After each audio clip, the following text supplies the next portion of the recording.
જૂનાગઢમાં 4 વર્ષનું બાળક બોરવેલમાં પડ્યું. ભેસાણના પરબ વાવડી વિસ્તારની ઘટના. બાળકને સુરક્ષિત બહાર કાઢી હોસ્પિટલ એડમિટ કરાયું. કેન્દ્રીય ગૃહમંત્રી અમિત શાહના હસ્તે અમદાવાદમાં મુદ્રિત પુસ્તકોનું વિમોચન. સસ્તા પુસ્તક આપવાના હેતુથી ચાલી રહ્યું છે ટ્રસ્ટ. આયુર્વેદિક, ધાર્મિક, સામાજિક મુદ્દાઓ પર પુસ્તકો. વિદ્યાર્થી કાળમાં અમિત શાહ લેતા હતા મુલાકાત. દાહોદના મેળામાં મંત્રી અને સાંસદ ઢોલના તાલે નાચ્યા. ઢોલ મેળામાં મંત્રી કુબેર ડિંડોર ઢોલ વગાડી નાચ્યા. સાંસદ જશવંતસિંહ પણ નાચતા નજરે પડ્યા. રાજકોટના વિંછિયામાં કોળી અને ઠાકોર સમાજનું મહાસંમેલન. ઠાકોર સમાજના પડતર પ્રશ્નોના નિરાકરણ માટે મહાસંમેલન યોજાયું. બનાસકાંઠા સાંસદ ગેનીબેન ઠાકોર પણ હાજર રહ્યા. રાજકોટના વિંછિયામાં કોળી સમાજ સંમેલનમાં મંત્રી કુંવરજી બાવળિયાની ગેરહાજરી. કોંગ્રેસ સાંસદ ગેનીબેન ઠાકોરનું મોટું નિવેદન. કહ્યું, કુંવરજી બાવળિયા આવ્યા હોત તો સારું હોત. અહીં કોઈ પક્ષના સિમ્બોલ હેઠળ સંમેલન નથી.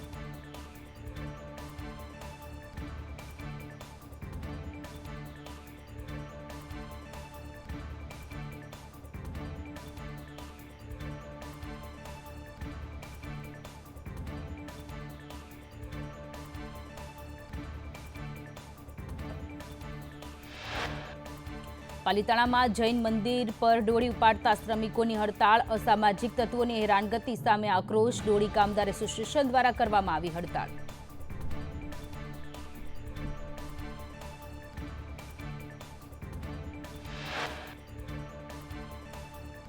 આજે ભારત ન્યૂઝીલેન્ડ વચ્ચે ફાઇનલ મુકાબલો. વડોદરાના ક્રિકેટ પ્રેમીઓમાં જોરદાર ઉત્સાહ. ક્રિકેટ પ્રેમીઓએ કહ્યું, ચેમ્પિયન્સ ટ્રોફી ભારત જીતશે.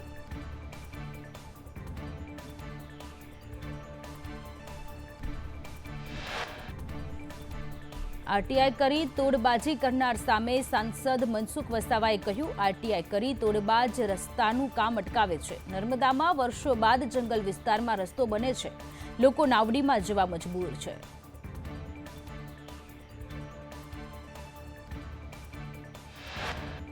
વલસાડ પોલીસ દ્વારા ગરીબી અને આદિવાસી વિદ્યાર્થીઓ માટે નિઃશુલ્ક તાલીમ વર્ગ શરૂ કરાયા, જેમાં સરકારી ભરતીની તૈયારી કરતા 400થી વધુ વિદ્યાર્થીઓ અભ્યાસ કરી રહ્યા છે.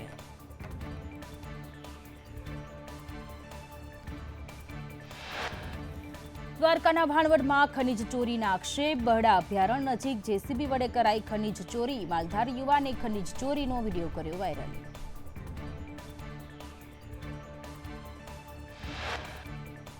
રાહુલ ગાંધીના નિવેદનની સુરતમાં અસર જોવા મળી. સુરત કોંગ્રેસના ઉપપ્રમુખે ભાજપના પરેશ પટેલને અભિનંદન આપ્યા.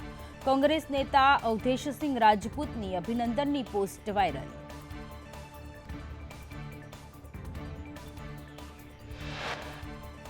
પાલનપુરના ગઢ પંથકમાં પાટીદાર અનામત આંદોલનના 167 કેસ પરત ખેંચાયા. ગઢ પંથકમાં આંદોલન સમયે 2 યુવકોના મોત થયા હતા.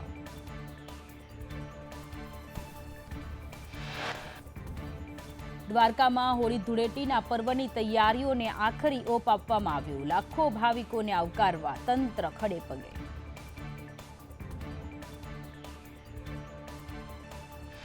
જ્ઞાનપ્રકાશ સ્વામીના બફાટ પર મોરારી બાપુના પ્રહાર. સનાતન ધર્મને નીચો બતાવવાનો પ્રયાસ થાય છે. આપણા દેવી દેવતાઓ પર ટિપ્પણી થાય છે.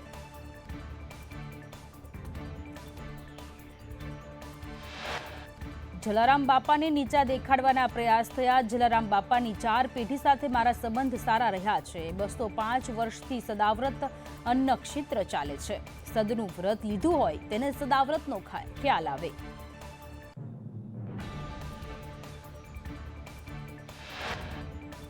વીરપુરના આ પરિવારનો હું સાક્ષી છું. ભોજલરામ બાપાના આશીર્વાદથી અન્ન ક્ષેત્ર બન્યું. ઠાકોરજીની થાળીમાં વીરબાઈ માને પણ આપી દીધા.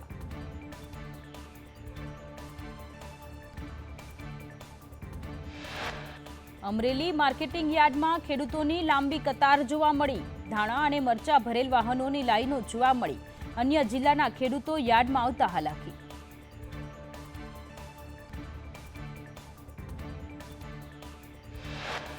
તાલાલા કોડીનાર રેલ લાઇનને બ્રોડગેજ કરવાની માંગ. ભાજપ અગ્રણી પન્નુ રાયચુરાએ સરકારને રજૂઆત કરી. તાલાલા કોડીનાર વચ્ચે 100 વર્ષ જૂની મીટરગેજ લાઇનને બ્રોડગેજ લાઇન કરવાની માંગણી.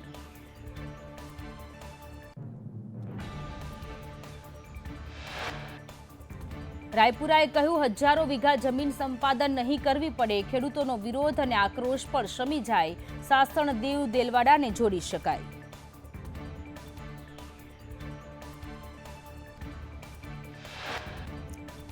વડોદરામાં ગોરવામાં 40 વર્ષ અગાઉ બનાવેલી પાણીની ટાંકી જર્જરિત હાલતમાં. ગોરવાને પાણી પૂરું પાડતી એકમાત્ર ટાંકી હવે જર્જરિત. પાણીની ટાંકીના પિલ્લરોનું ધોવાણ, સળિયા પણ દેખાયા.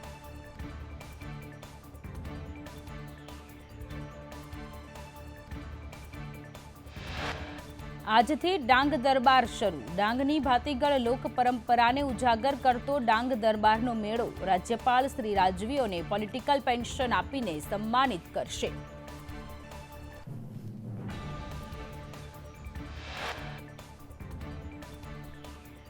મોરબીના વાંકાનેરમાં ફરિયાદી ઉપર જીવલેણ હુમલો. 3 અજાણ્યા ઇસમોએ હુમલો કર્યાની ફરિયાદ નોંધાઈ.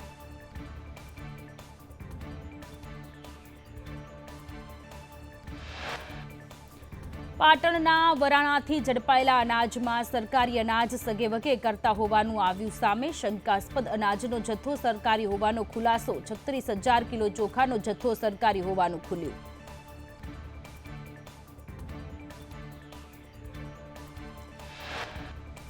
સરકારી અનાજ દાહોદથી ગાંધીધામ મોકલતા ઝડપાયા. રાજસ્થાન પાર્સિંગની ટ્રકમાંથી 11 લાખના ચોખા પકડ્યા. સરકારી અનાજ મોકલનાર, ખરીદનાર સહિત 4 લોકો સામે નોંધાઈ ફરિયાદ.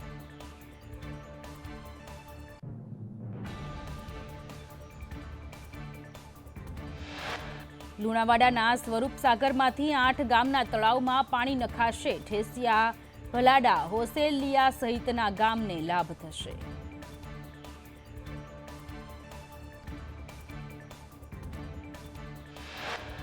સુરતમાં ટ્રાફિક નિયમના પાલન માટે 7,000 લોકોએ શપથ લીધા. 200 મહિલાઓ દ્વારા કાર્યક્રમનું સંચાલન કરવામાં આવ્યું. પૂર્વ સાંસદ દર્શના જરદોશ પણ ઉપસ્થિત રહ્યા.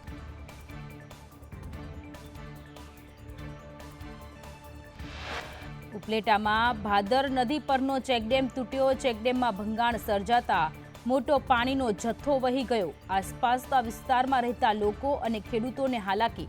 ખનીજ ચોરીના કારણે ડેમમાં ભંગાણ થયાનું આક્ષેપ.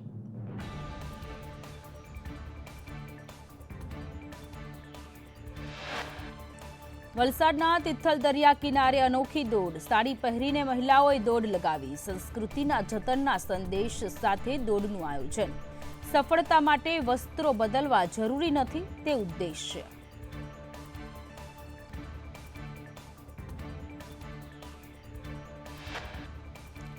નવસારીમાં જામનપાડા પાસે લગ્નમાં જતી વખતે ટેમ્પો પલટ્યો. ટેમ્પો પલટતા 17 લોકો ઇજાગ્રસ્ત. ઇજાગ્રસ્તોને સારવાર માટે હોસ્પિટલ એડમિટ કરાયા.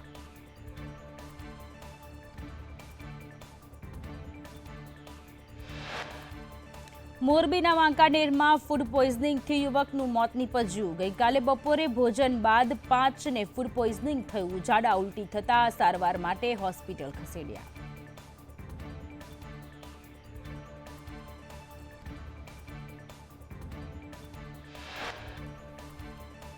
ગીર સોમનાથમાં વ્યાજખોરોના ત્રાસથી આધેડનો આપઘાત. મૃતકની સુસાઇડ નોટના આધારે 3 સામે નોંધાઈ ફરિયાદ. 39 લાખની સામે 90.93 લાખ ચૂકવ્યા હોવા છતાં પણ વ્યાજખોરો ધમકી આપતા હતા.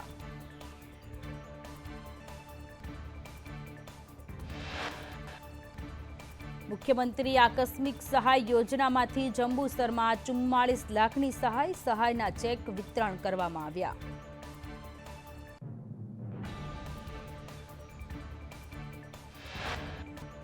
ભાવનગરમાં 75 લાખની લૂંટના કેસમાં પોલીસે વધુ 2 આરોપીને દબોચી લીધા. બંને આરોપીઓએ લૂંટમાં મદદ કરી હોવાનું ખુલ્યું. આરોપી ઉમર હમીદાણીએ ટીપ આપી હોવાનું સામે આવ્યું. ઝડપાયેલા બંને આરોપીઓ 1 દિવસના રિમાન્ડ પર.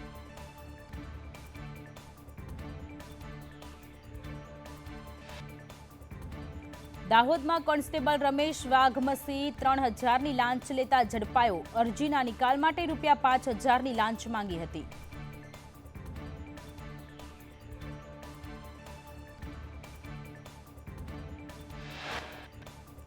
સુરતમાં સ્પોર્ટ્સ બાઇકની ચોરી કરનાર ઝડપાયો. ક્રાઇમ બ્રાન્ચે આરોપી અસલમ શેખની ધરપકડ કરી. આરોપી પાસે બાઇક ન હોવાથી કરી બાઇક ચોરી.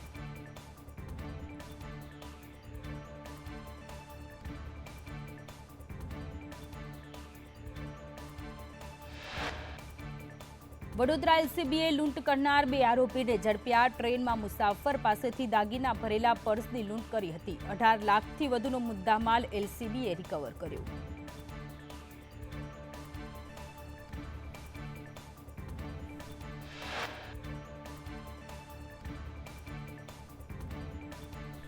રાજ્યમાં ગરમીનો પ્રકોપ યથાવત. 8 જિલ્લામાં તાપમાન 38 ડિગ્રીને પાર. રાજકોટમાં સૌથી વધુ 39.3 ડિગ્રી, અમદાવાદમાં 38.2, ગાંધીનગરમાં 38.4 ડિગ્રી તાપમાન.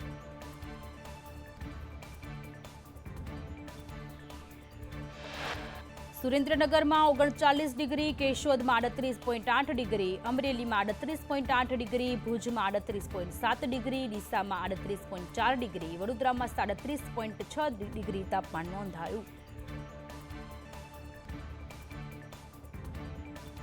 સુરતમાં 37.2 ડિગ્રી, નલિયામાં 35.2 ડિગ્રી તાપમાન નોંધાયું. કેટલાક જિલ્લાઓમાં હીટવેવની આગાહી. કચ્છ, રાજકોટ, અમરેલી, ભાવનગરમાં યલો એલર્ટ.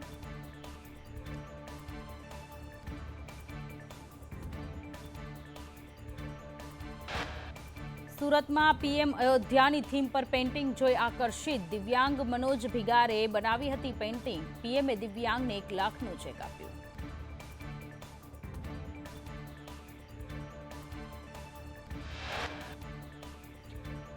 સુરત નાનાની નરોલીમાં મહિલાઓના કાર્યક્રમમાં ગણપત વસાવાએ કહ્યું, મોબાઈલ યુગમાં બાળકો ભટકી રહ્યા છે. મોબાઈલની દુનિયામાંથી બાળકો બહાર નીકળે.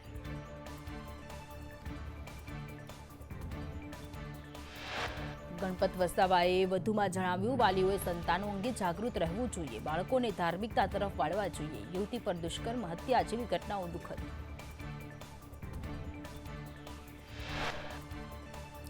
અડાલજમાં વકીલ સંમેલનમાં અમિત શાહે કહ્યું, આ કાર્યક્રમ ઐતિહાસિક છે. નવા વિદ્યાર્થીઓ વકીલ બની રહ્યા છે. એક છત નીચે 11,000 વકીલો ભેગા કરવા તે ખૂબ અઘરું છે.